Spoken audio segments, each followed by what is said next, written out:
Hi everyone, I'm Andre, and today I'm going to try to put these hundreds of parts together into a working vintage sewing machine.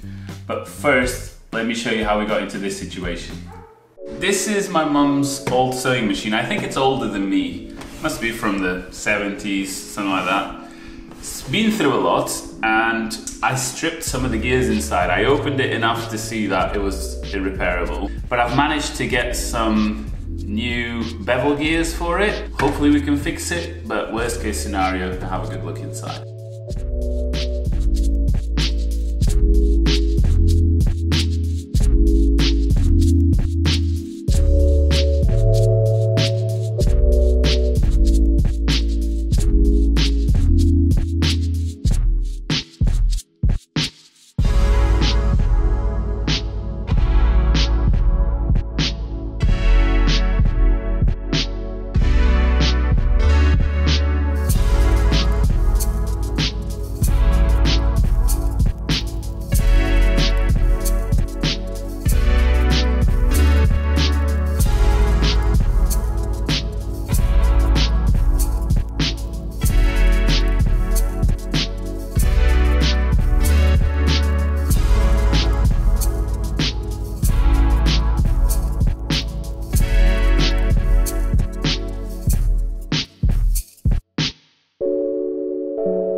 So that was a lot of hassle. We stopped filming because things started to go south, and it's not fun to be around when things are not great.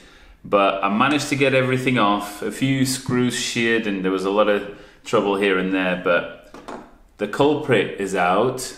It's a crappy plastic screw, that's probably how it broke. But we're gonna just put this away for tonight, and then tomorrow we'll clean and sort all the parts. This looks like it will fit, and it's roughly the right gear, and we can assemble it all and go to the next stage.